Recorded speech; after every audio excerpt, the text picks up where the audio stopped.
Welcome to my channel. Tonight we enter a story that began with a calm blue sky, a steady hum of engines and passengers settling into their seats without a clue of the nightmare that would unfold above the open ocean.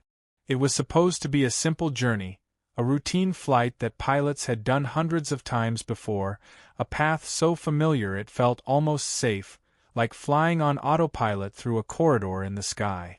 But behind that calm surface, one small error hid like a shadow in the corner, waiting for its moment to turn everything upside down. The jet rose smoothly through the cloud layer, the cabin lights soft, the engines breathing like a living creature.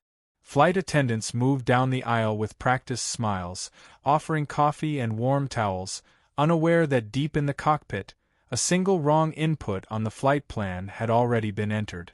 It was nothing anyone would have noticed at first, a waypoint placed slightly off course, just enough to make the aircraft's path curve into nothing but empty ocean.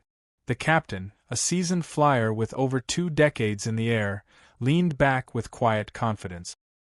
His co-pilot followed his rhythm like a shadow, young but sharp. Neither saw the trap quietly forming ahead of them.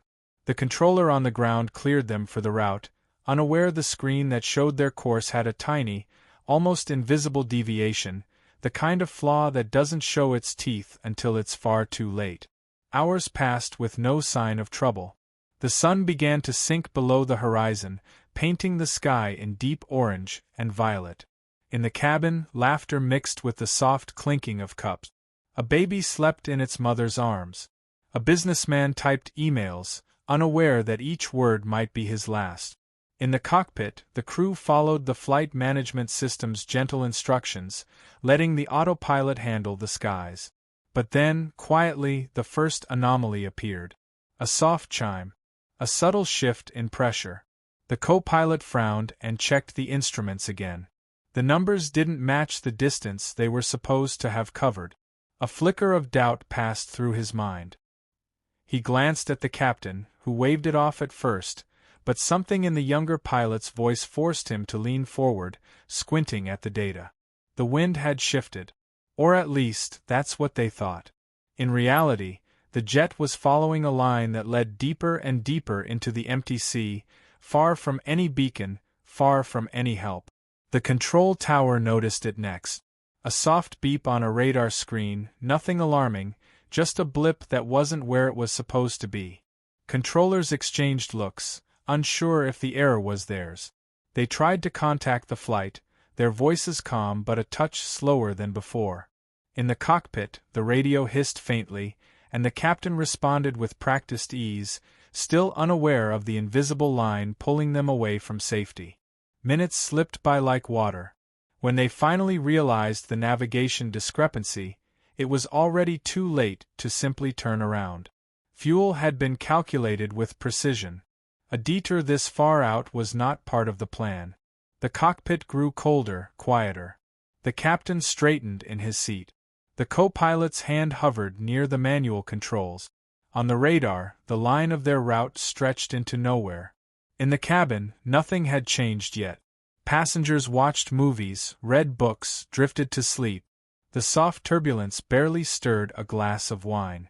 But in the cockpit, the air grew heavy with a silence pilots knew too well, the kind that comes before hard choices. The captain called the tower again, his voice tighter this time, asking for an updated position. The controller's tone shifted too, from warm to focused, each word slower, more deliberate. There was a pause, a long breath, and then a quiet phrase that chilled the crew to the bone. They were off course, deep over the ocean, with nowhere nearby to land. Panic didn't arrive all at once. It crept in like fog through a crack. Systems began to flash warnings. The autopilot refused a course correction without recalculation.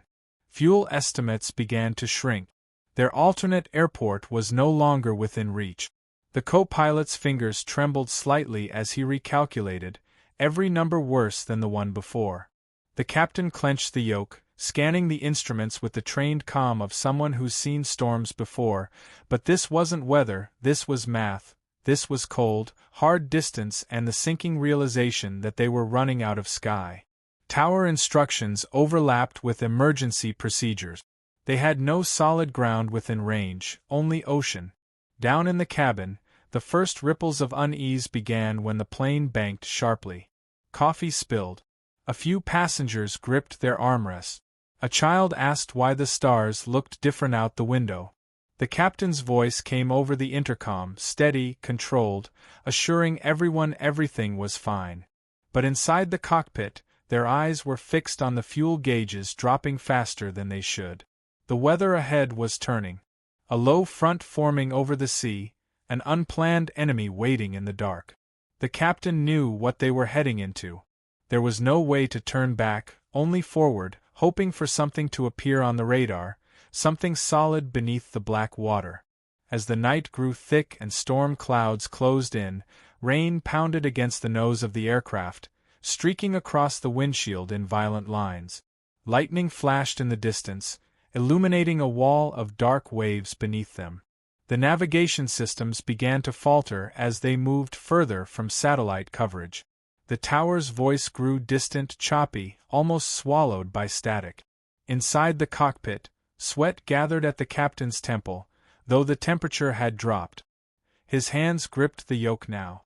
The co-pilot's breathing was shallow. Emergency checklists were opened. The ocean below looked like a black mirror that would swallow anything it touched. They were alone. The storm struck hard. The plane jolted violently as turbulence ripped through the fuselage. Passengers screamed as trays flew through the air, oxygen masks dangled above their heads, and overhead bins cracked open. In the cockpit, alarms wailed like a choir of sirens. One engine sputtered, coughing against the rain and wind. The captain shouted commands over the roar, trying to stabilize the aircraft as the co-pilot switched systems, desperate to keep the lights alive. The ocean grew closer with every second. There was no runway, no lights, no chance to land gently. But even in the chaos, training kicked in. The captain lowered the flaps, voice steady now, a strange calm that comes when fear burns away into focus. He whispered a quick prayer, maybe for his crew, maybe for the souls behind the cockpit door. The co-pilot held his breath, bracing for impact. The tower's voice was gone now, only static. The passengers held hands, eyes wide, some crying, some whispering to no one. The final seconds stretched longer than time should allow, the nose of the aircraft fighting to stay level, the engines gasping, the storm swallowing their last hope of seeing land. And then the world shook. Metal screamed as the fuselage slammed into the water, skimming, skipping, then breaking apart like a fragile shell. Water exploded through the cabin, cold, black, merciless. Screams filled the dark as the ocean swallowed the plane whole. The captain's hand never left the yoke. The co-pilot's last recorded word was a whisper, "Hold." The tower watched the signal vanish from the radar, leaving nothing but silence where a flight path once had been. In the hours that followed, search and rescue ships combed the endless sea. Pieces of the aircraft drifted like ghosts across the wave. Survivors clung to wreckage in the freezing dark, their breaths short and sharp. Some were rescued. Many were not. The ocean kept its secrets, as it always does. The official report would call it a navigation error, a deviation too small to catch, a string of events that lined up perfectly to end in tragedy. But to the families, it wasn't numbers. It was a night that stole everything. And that is how a simple flight plan, trusted by all, led an aircraft into the endless ocean, where a clear sky turned into a storm, and a journey home became a story the sea would never give back. Thank you for listening to this story. If you found it moving and want more gripping real-life disaster narratives, consider subscribing to the channel. It helps us keep telling these stories that remind us just how fragile and powerful a single moment can be. The storm hadn't arrived yet, but its presence was already there, hiding in the edges of the sky, whispering in the soft hum of the engines. The flight continued its quiet journey into the night as if nothing had gone wrong. The cabin lights were dim, passengers cocooned in their small seats, some sleeping, some lost in their own worlds, unaware that a single misplaced point in a flight plan had shifted everything. It was just a tiny error on a glowing screen, a set of coordinates entered wrong by mere degrees, but in aviation, small mistakes don't stay small for long. They grow quietly, waiting for their hour. And on this flight, that hour had begun ticking the moment the plane left the coast behind and headed toward the endless black ocean. The cockpit was calm, almost too calm. The captain sat back in his seat, his eyes scanning the instruments with the confidence of a man who had done this hundreds of times. He was an old hand at this route, a professional with a quiet steadiness that everyone trusted. His co-pilot, younger but sharp, watched him with that mix of respect and careful alertness that second officers learn over time. The autopilot had control, the flight management system guiding the aircraft like an invisible hand through the night sky. On the surface, nothing looked wrong. The altimeter was stable, the engines purred like giants at rest, and the sky beyond the cockpit windows was perfectly clear. But beneath that silence, an invisible line was curving them into nowhere. The control tower back on land followed their transponder on the radar, a green dot moving across the blue expanse of ocean. The controller in charge of the sector yawned softly, sipping cold coffee from a paper cup, unaware of the quiet trap unfolding on his screen. There was no blinking red light, no alarm to warn him that the plane's course was slipping away from the intended route. It was just a small drift, the kind that gets buried in the hum of daily operations, invisible until someone looks too closely, usually when it's already too late. A trainee controller leaned over and asked about the flight's distance. The senior brushed it off with a faint laugh, unaware he'd remember that moment for the rest of his life. In the cabin, life moved on in soft little moments. A flight attendant adjusted a blanket for an old man asleep against the window. A young couple whispered to each other about the trip ahead. A little girl drew on a paper napkin, the pen bouncing gently as the plane glided through calm air. A businessman scrolled through his tablet, writing an email he'd never send. The air smelled faintly of reheated coffee and warm bread. No one noticed the gentle drift away from the invisible corridor in the sky. Planes fly with such quiet confidence that passengers forget the sky is an ocean of its own, vast, indifferent, and unforgiving. The first sign that something wasn't right came not from an alarm, but from the co-pilot's instinct. He frowned at the navigation display. The distance to the next waypoint didn't line up with the clock in his head. It was off, barely, but enough for someone who knew the rhythm of this route. He glanced at the captain, who raised an eyebrow but didn't seem alarmed. "Wind variation," he said lightly, adjusting his headset. But the co-pilot leaned forward, his hands brushing over the panel, checking the coordinates again. He didn't know yet what was wrong, only that something felt off. He called the tower to verify their track. The controller responded in a tired but professional voice, "You're looking good on our screen." But that was the problem. Both were trusting systems, trusting screens, trusting numbers without seeing the storm forming in their blind spot. No one had double-checked the small error entered before takeoff. No one realized that the radar feed was following where the plane said it was going, not where it actually was. The skies don't forgive blind trust. A thin line of cloud stretched across the moonlit horizon. The captain adjusted the course slightly, more out of habit than worry. The co-pilot checked the distance again. It was still wrong. A growing knot formed in his chest. He checked the map, then the fuel calculation. Something wasn't aligning. It was subtle, like a whisper beneath a loud song. But the human brain is good at noticing when the song doesn't match the beat. He said it again, more firmly this time. "Something's not right."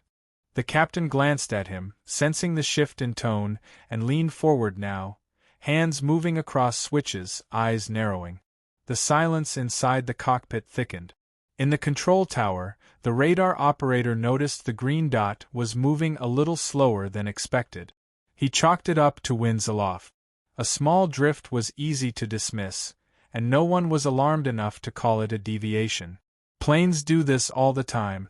But somewhere in the dark sky, miles away from the planned airway, the aircraft was beginning to curve into blackness, leaving behind the invisible safety net of alternate airports and quick rescue zones. They were still flying high, still smooth, still unaware of just how alone they were becoming. Back in the cabin, a flight attendant poured coffee for a passenger who smiled and thanked her softly. A child laughed at a cartoon playing on the seatback screen. A man reclined his seat and closed his eyes. It was a picture of perfect, fragile normalcy, the kind that only exists before disaster.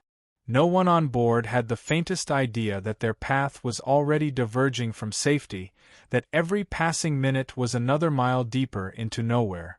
The co-pilot finally got permission from the captain to cross-check the navigation data with the manual map. He unfolded the chart slowly, his eyes moving from one coordinate to the next, then froze. His stomach went cold. Their position was not where it should be. They were already off course by dozens of miles. A silence fell inside the cockpit, one that pressed against the walls like a living thing. The captain sat up straighter, adjusting his headset, calling the tower with a tone no longer casual. His voice had weight now, the kind that comes when years of training kick in. The tower responded quickly this time, voices layered with static, the first edge of tension creeping through. Fuel calculations began again. The math was brutal. They didn't have enough reserve to correct the entire deviation and make it back with comfort. Every detour meant minutes shaved from the safety margin. The ocean below was endless, black, and cold. If they lost power out here, there was no runway waiting for them. Only water. The cockpit lights flickered slightly as they adjusted the instruments manually. The co-pilot's breathing grew heavier. The captain's jaw clenched. They both knew they had crossed a line without realizing it, and turning around now wasn't as simple as it should have been. They requested a revised course, but the tower's voice grew faint, as if the night itself was swallowing the signal. They were drifting farther from the reach of everything that could help them. A light turbulence rippled through the cabin. A few passengers stirred.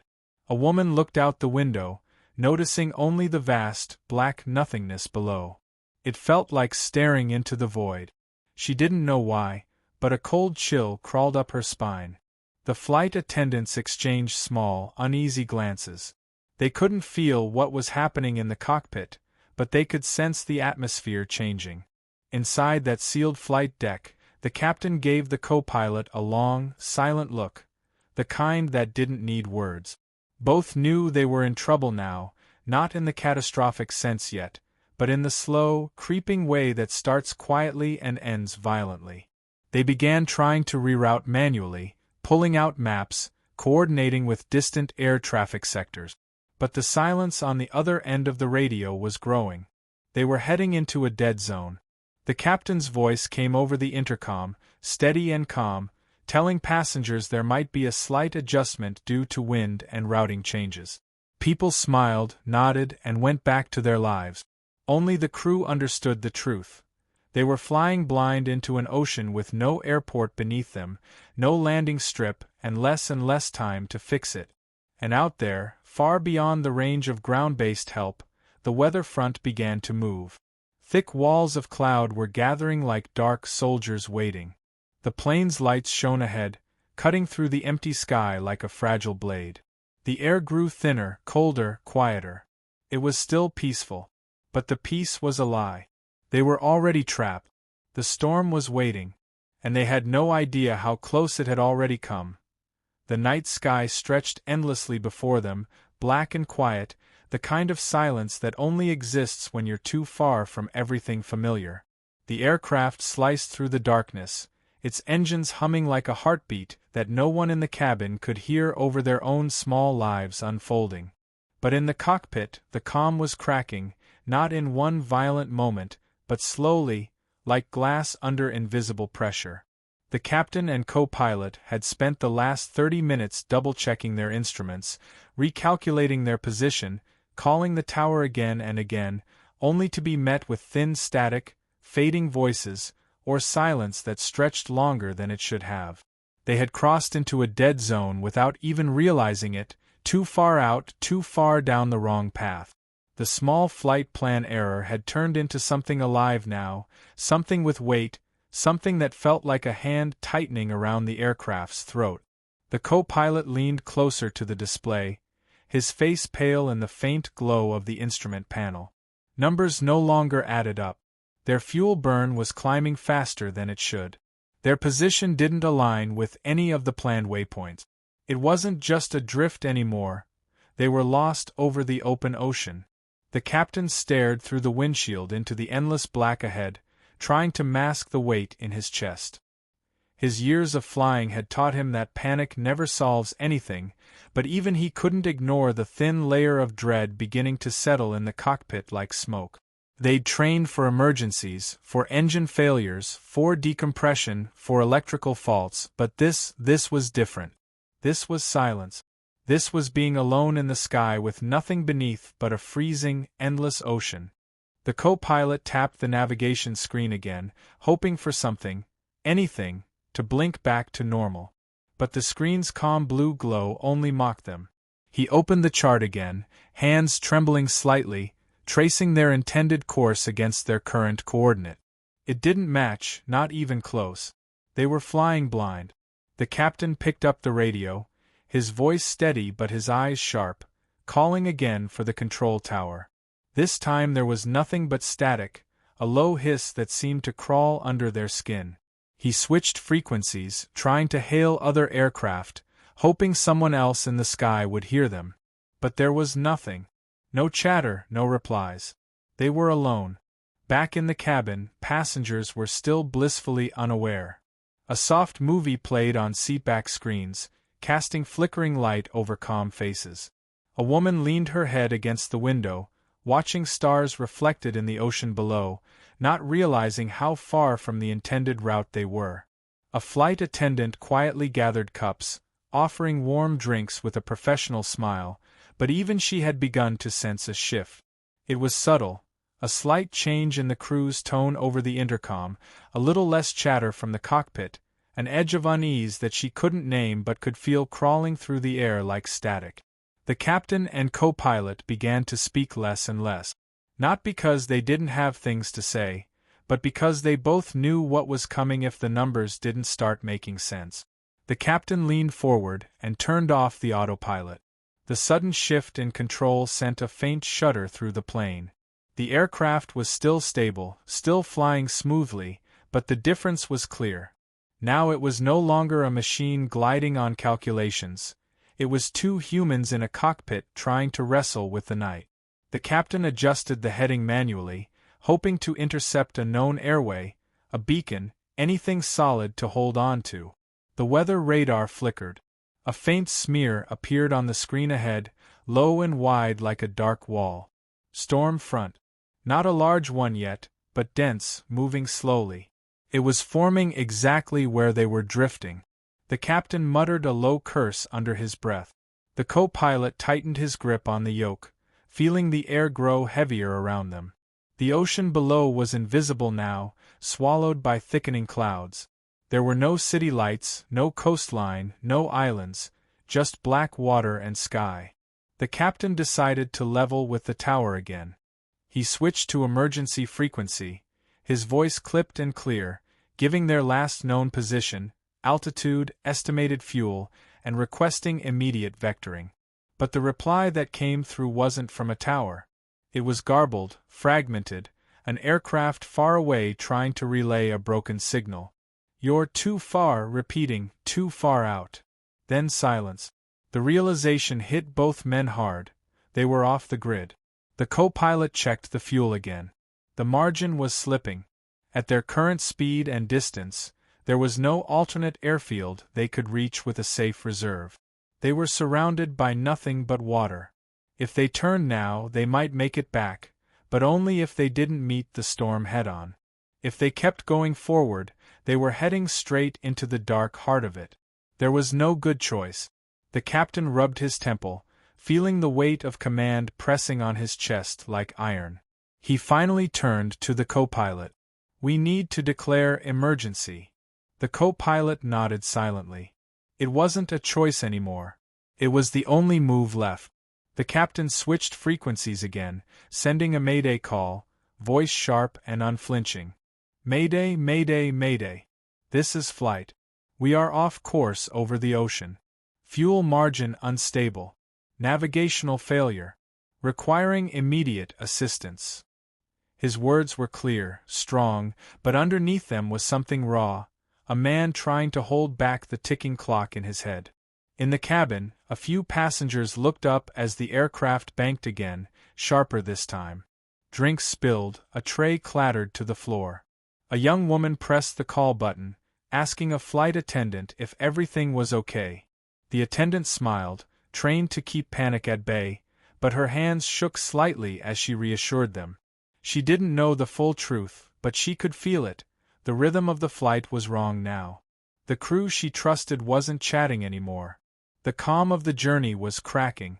The cockpit grew colder as they climbed slightly to avoid an oncoming turbulence line.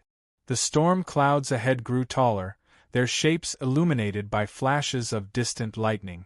The radio crackled with fragments, words lost between waves of static. Another aircraft had picked up their distress, but it was too far to guide them clearly. The captain's knuckles whitened as he held the controls. The co-pilot ran through the emergency checklist again, each step a reminder of how few options remained. Their calculated range had shrunk dramatically. The plane wasn't just off course. It was isolated, beyond the easy reach of any landing strip. The ocean stretched beneath them like an endless grave. A quiet alarm chimed, low but clear. Fuel reserve had hit a critical threshold. They both knew what that meant. They didn't say it out loud, but the sound filled the cockpit like a countdown.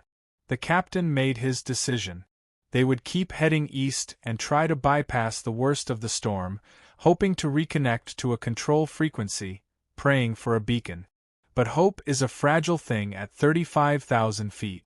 The storm ahead flickered again, a giant shadow shifting against the black horizon. The co-pilot wiped the sweat from his hands. The captain exhaled slowly, steadying his grip. In the cabin, a baby started crying as turbulence shook the plane. People shifted in their seats, some whispering nervously. The intercom came alive with the captain's voice, steady, calm, rehearsed, telling everyone to remain seated, that they might experience some weather. But behind that calm voice was the knowledge that they were about to face something far worse than some weather. The first raindrops began to hit the windshield like tiny bullets, faint at first, then heavier, faster. The darkness outside thickened as the aircraft plunged deeper into the storm's edge. Lightning flashed in the distance, lighting up the cockpit with a brief, blinding glow. The radio was nothing but a hiss now. They were officially alone. The co-pilot's heart thudded in his chest as the captain adjusted their descent angle. They needed to save every ounce of fuel they could. And somewhere deep down, beneath all the training and the calm voices, both men felt it, the sharp, cold reality settling into their bones. They weren't fighting a malfunction anymore. They were fighting time, distance, and the endless black ocean waiting beneath them. The storm was closing in. The clock was ticking. And there was no turning back. The rain grew heavier, turning from a soft tapping on the windshield to a relentless roar that echoed through the cockpit like rolling thunder.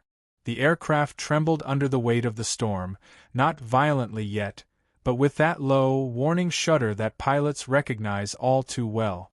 Outside, the world had disappeared entirely. There was no horizon, no stars, no moon.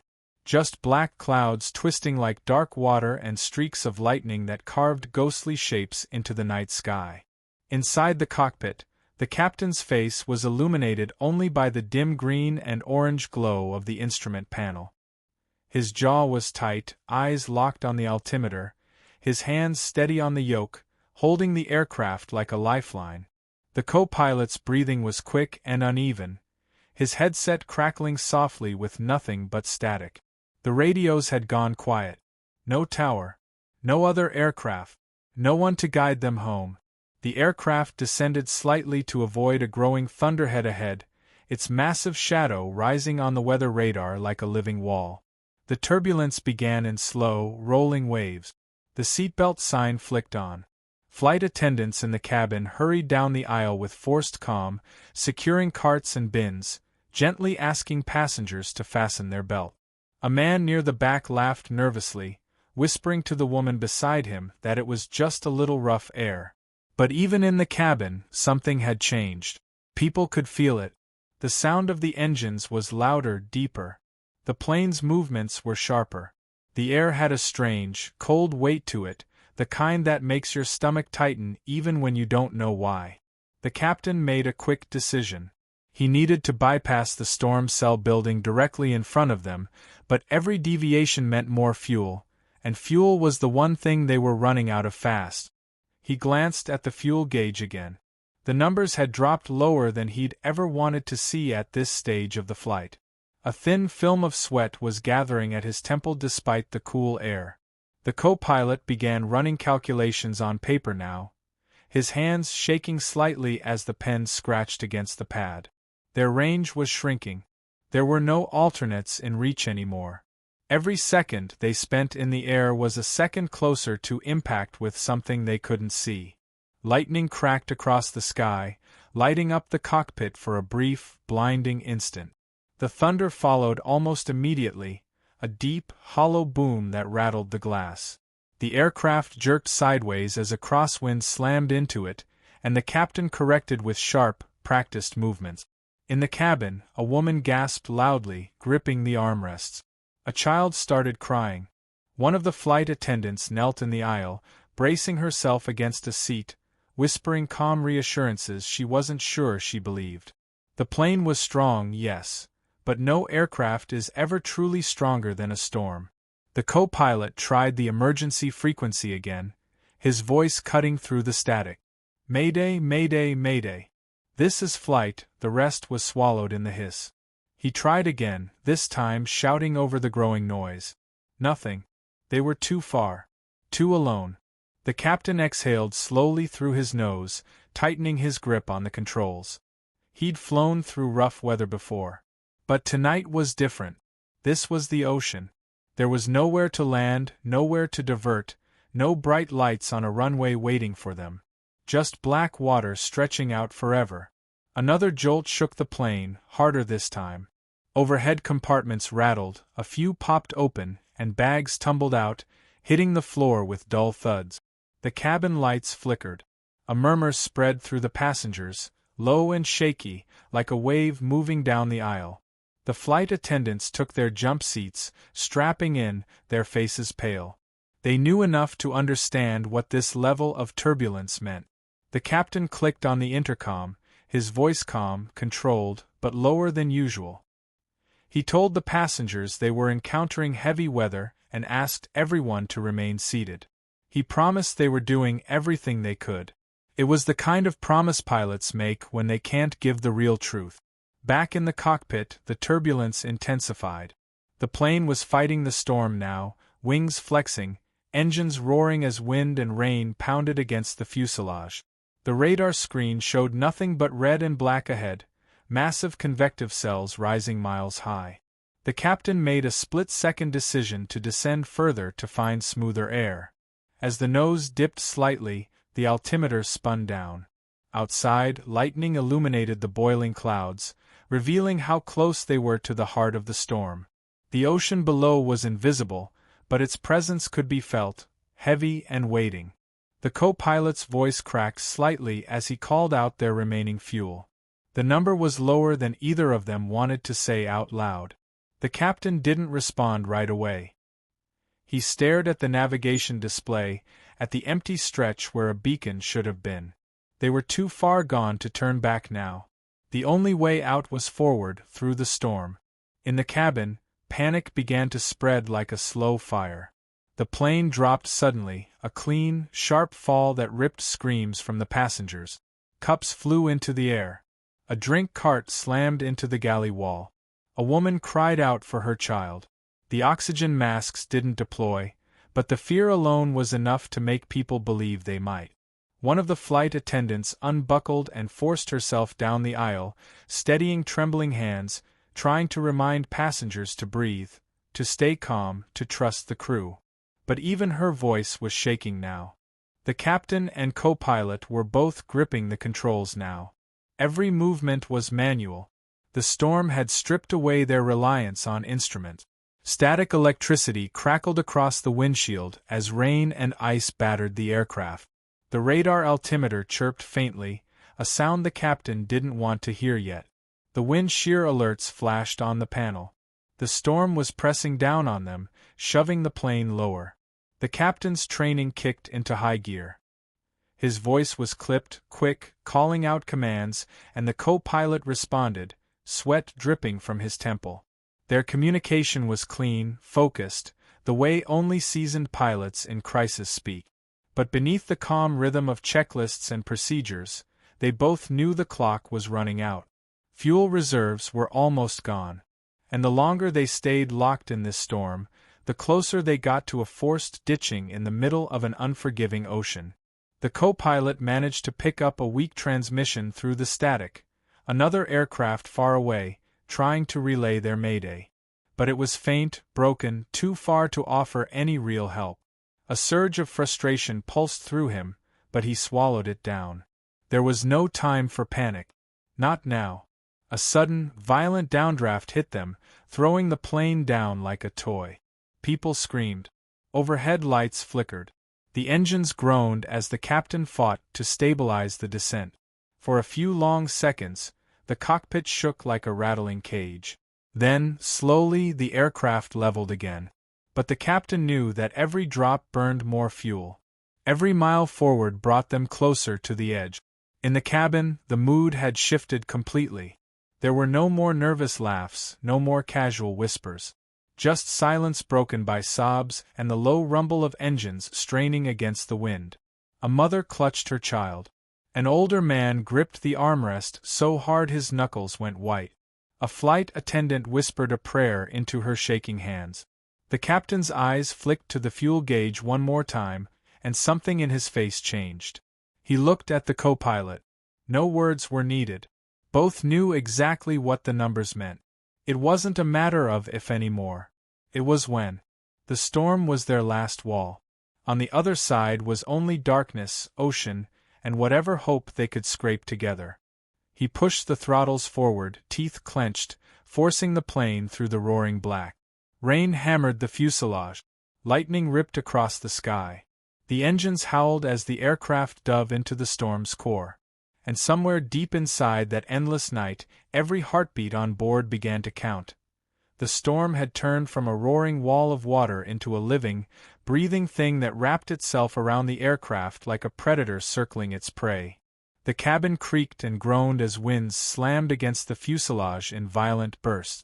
Lightning carved jagged streaks through the sky, flashing so bright it painted the inside of the cockpit in harsh white light. Every flash revealed the same thing beyond the glass, nothing but an endless black ocean waiting below. The captain tightened his grip on the yoke, fingers stiff and pale, eyes fixed on the instruments dancing in front of him. The co-pilot called out airspeed, altitude, wind direction, his voice rapid and tight, barely holding back the fear pulsing just beneath the surface. The radio was still dead. Static filled their ears like an unwanted ghost. They had been out of contact for too long, longer than either of them had ever wanted to be. No tower. No guidance. No one even knew exactly where they were now. They had crossed a point of no return, the place pilots silently dread. Every move they made from here on was theirs alone. No one was coming to guide them out. No one was coming to save them. Inside the cabin, the once soft chatter of passengers had fallen away. Now it was filled with the low, nervous murmur of fear. The storm had stripped away the illusion of safety. Drinks lay spilled on the floor, bags had tumbled down the aisle, and the overhead bins shook with each hit of turbulence. A flight attendant crouched in the jump seat, whispering a prayer under her breath. She had flown hundreds of flights, but this one felt different. She could sense it in the way the plane moved, unnatural, tense, like a wild animal being forced through a cage too small. The captain checked the fuel gauges again. The needle hovered far lower than he wanted. Every mile spent pushing against the storm was another mile stolen from their chances of survival. He looked at the co-pilot, and for a long, heavy second neither spoke. They didn't need to. They both knew the truth. They weren't just fighting the weather anymore, they were racing against the clock. The turbulence grew worse. A downdraft slammed the aircraft downward with a force that ripped screams from the cabin. Oxygen masks swung wildly from the ceiling. People clutched each other, some crying, some whispering prayers. The captain pulled the yoke hard, fighting the fall, the engines straining against the crushing wind. The plane leveled again, but just barely. The storm was eating them alive. Back in the cockpit, the co-pilot's voice cracked for the first time. He whispered the fuel numbers out loud, almost like saying them too softly might make them less real. The captain swallowed hard. The figures were clear. If they didn't find a way out of this soon, the engines would go silent over the middle of the ocean. There was no runway out here. No city lights. Just water. He tried the radio again, switching frequencies in rapid bursts, but all that came back was the same endless hiss. He slammed the side of the console with his palm, not out of anger, but to ground himself against the growing weight pressing down on him. The storm was louder now. The wind sounded like it was clawing at the windows, trying to get in. The co-pilot leaned forward, squinting at the radar. Through the noise, through the rain and interference, there was the faintest sliver of something, an opening in the storm. A narrow corridor of lighter air to the west. It wasn't much. It might not even be real. But it was something. The captain didn't hesitate. He banked the aircraft sharply, wings tilting against the wind. The passengers screamed again as the cabin tilted, loose objects sliding down the aisle. A woman's voice cut through the panic as she called for her child. A man shouted a prayer into the storm. The captain's knuckles turned white as he held the turn steady. The co-pilot kept his eyes locked on the radar, feeding him headings, airspeed corrections, wind vectors. It was a desperate dance between man, machine, and a sky that no longer wanted to hold them up. Lightning struck again, so close it blinded them for a heartbeat. The radio crackled weakly, just a breath of sound. A distant signal. The captain's heart kicked once, hard in his chest. Someone was out there. He called again, voice steady but louder now, cutting through the hiss. Mayday, mayday, mayday. This is flight. Requesting immediate assistance, lost navigation, low fuel, storm penetration, repeat, mayday. For a long, terrifying moment there was nothing. Then a voice. Faint, distorted, but real. Another aircraft, hundreds of miles away, trying to relay their position to a controller. It wasn't a rescue, but it was a thread, and in the storm, a thread could be everything. The co-pilot adjusted the heading again, chasing the weak corridor on the radar. The turbulence didn't ease, but it shifted, less like a hammer and more like a heavy hand pressing down. In the cabin, some passengers had gone silent, too terrified to speak. Others sobbed quietly. A flight attendant unbuckled and moved through the aisle, touching shoulders, whispering words she didn't even fully hear herself say. "You're okay. We're okay." The captain kept one eye on the storm, one on the fuel. The numbers were worse now. He could feel it, the creeping dread of engines starving in midair. He had practiced ditching in simulators. He'd read the procedures 1,000 times. But reading about ditching and actually facing it under a boiling storm sky were two entirely different things. The ocean was black below, an abyss waiting with open arms.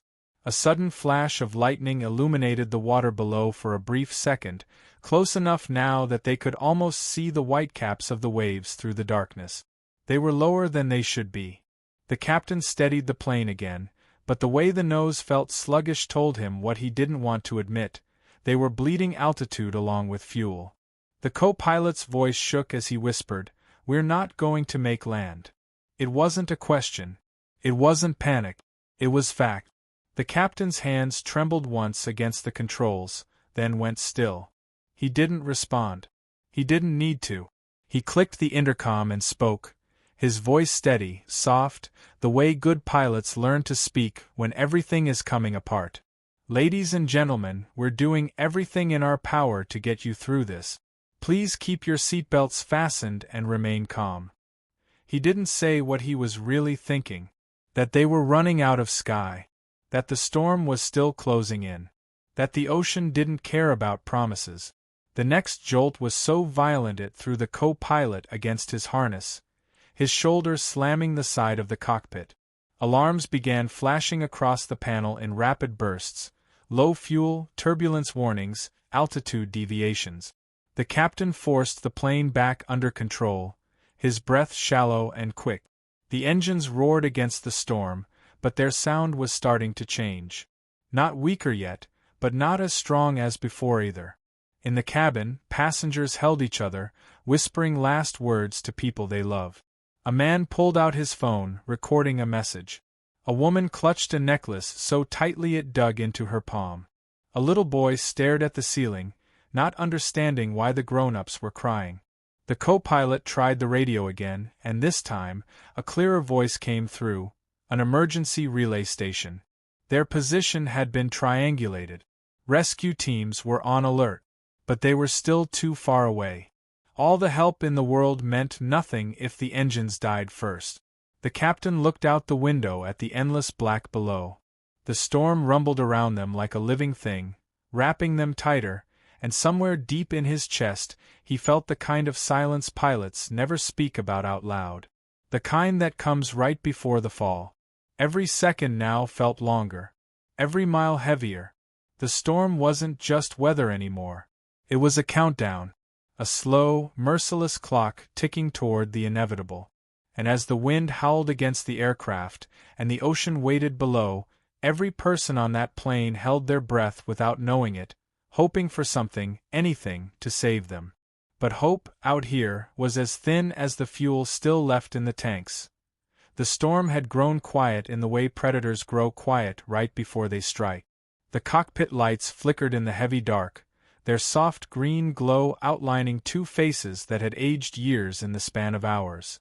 The captain's hands were still steady on the yoke, but his breathing had changed. It was slower, deeper, the way people breathe when they know there are only a few moves left on the board.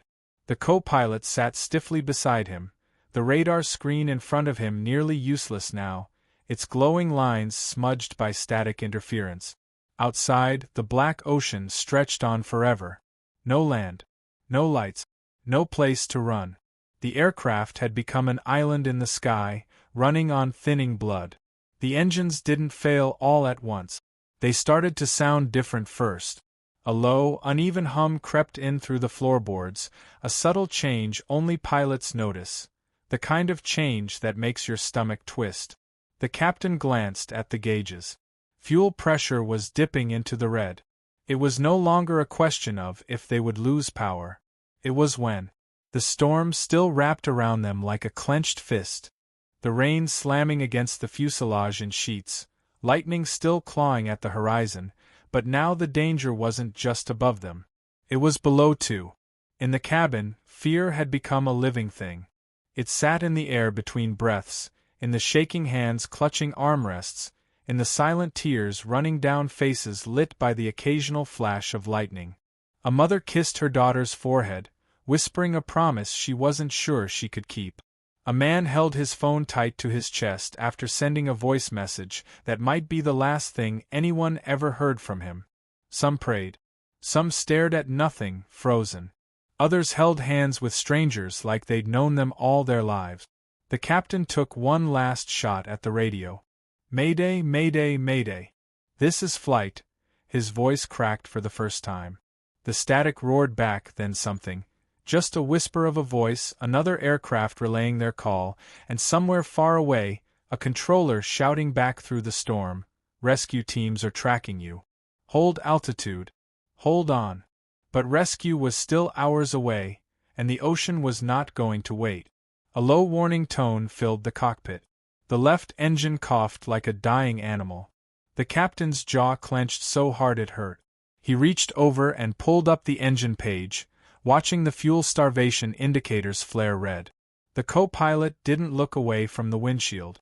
There was no point. They both knew what was happening. One by one, the dials slid down. The first engine flamed out with a shudder that rattled the entire aircraft. Passengers screamed as the sudden deceleration threw them forward against their seatbelt. The cabin lights flickered wildly, then steadied, dimmer now, running on backup power. The captain's hands moved with precision born of endless training. Engine out procedures. Glide configuration. Controlled descent. But this wasn't a simulator. This was the real thing. The co-pilot called out altitude in a voice barely holding together. The captain kept the nose level, squeezing every mile of glide distance out of the airframe. He knew the ocean waited below like a black mouth.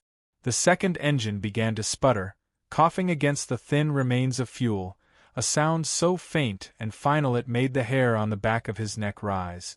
And then it went silent. For the first time all night, the aircraft was no longer a machine. It was a glider. A silent, heavy bird dropping slowly toward the sea. The storm still raged around it, rain hammering against its skin, but inside the cockpit, all they could hear was the wind tearing against the body of the plane. That silence was worse than any alarm. It was the sound of a line being crossed. The captain flicked the intercom on, his voice steady and heartbreakingly calm.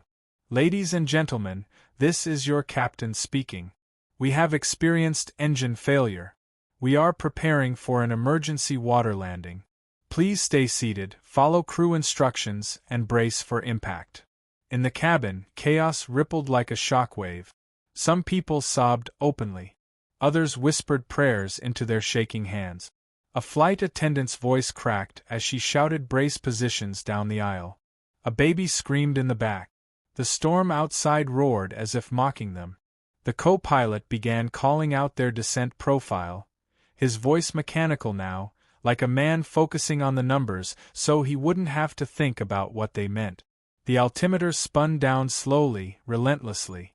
The captain's eyes stayed fixed on the instruments, his muscles coiled, his brain running through every step of ditching procedures. They had to keep the wings level. They had to hit the water just right. Too steep and they'd break apart on impact. Too shallow and they'd skip like a stone and tear open like a can. Lightning split the clouds above, revealing for just a second the surface of the ocean below. It was a black, violent mirror, whipped by wind into furious peak. The captain's chest tightened. This was no calm sea. This was a battlefield. The co-pilot whispered something under his breath, a name, maybe a prayer. The captain didn't ask. In the cabin, the flight attendants braced themselves in their jump seats, yelling instructions they knew might be the last words passengers heard. Brace, brace, brace. The sound of seatbelts snapping tight filled the air. People folded forward, heads pressed to their knees, hands clenched together like they were holding on to the world itself. Time slowed to a crawl. The plane descended through the storm, powerless, a steel bird falling with nothing but gravity as its guide. The altimeter wound down. 2,000 feet. 1,000. The ocean's shape began to take form beneath the shroud of rain. The cockpit was soaked in dim light, both men gripping their controls like lifelines. The co-pilot's voice shook as he called out the last few hundred feet. The captain kept his breathing steady, forcing his hands to stay calm. He tilted the nose slightly up, setting the plane for a water landing he'd only ever practiced in simulators. "Hold it," he whispered. "Hold it." The aircraft sliced into the waves with a sound like the world breaking. A wall of black water exploded over the nose, shattering windows, ripping at the fuselage. Metal screamed as it hit the surface, skimming, bouncing once, then digging in hard. The impact threw passengers forward with crushing force, screams and breaking plastic filling the cabin. Overhead bins burst open. Oxygen masks swung like pendulums. Seats twisted loose in the back. The flight attendants held on, their knuckles white against the strap. Water flooded the lower deck fast, dark and freezing. The plane groaned under its own weight, the rear section cracking first with a deep metallic roar. The captain's head slammed against the headrest, but his hands never left the controls. The co-pilot's voice was gone, replaced by the deafening roar of the ocean claiming the aircraft.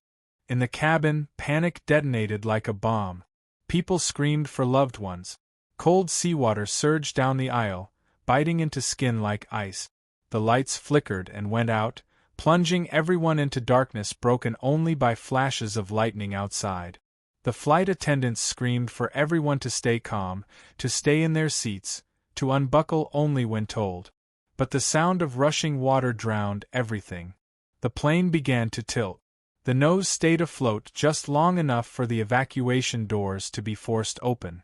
Rafts deployed unevenly, some flipping under the relentless waves. Flight attendants climbed over seats, pulling people up, shouting through the chaos. A man was swept into the dark water by the current. A woman clung to the exit frame, screaming for her child. The captain stayed in the cockpit, checking systems, knowing the truth. This aircraft wasn't staying afloat for long. He looked over at the co-pilot, who was dazed, blood dripping down his temple. "Get out," the captain said. His voice wasn't loud. It didn't need to be. The co-pilot stared at him for a heartbeat, then stumbled toward the door. The captain reached for the final switches, sealing as many compartments as he could, buying minutes, maybe seconds. In the black water outside, survivors clung to rafts, to wreckage, to anything that would keep them above the freezing waves. The storm still howled. Rescue was still far away. But they were alive. Some of them. The captain made it out last, wading through the icy water that had consumed his aircraft. As he climbed onto the last raft, lightning struck somewhere far out at sea, lighting up the shattered remains of what had been a plane only minutes ago. In the distance, faint through the roar of wind and waves, he thought he heard sirens. Maybe help was coming. The ocean didn't care about their hope. It only cared that it had taken another machine from the sky. Hours later, rescue boats and helicopters arrived, their floodlights cutting across the angry sea, pulling survivors from the freezing water. Dozens lived. Many didn't. The official reports would later call it a navigational error compounded by storm activity, a chain of small mistakes that led to a catastrophe.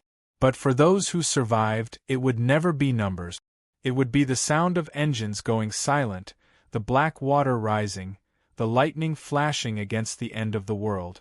And so, what began as a routine flight ended in the ocean's dark grip. A flight plan gone wrong, a storm that never let go, and a night that hundreds would remember for the rest of their lives. If you made it this far, thank you for listening to this story. If you'd like to hear more real and haunting air disaster narratives, don't forget to like this video, share your thoughts in the comments, and subscribe to the channel.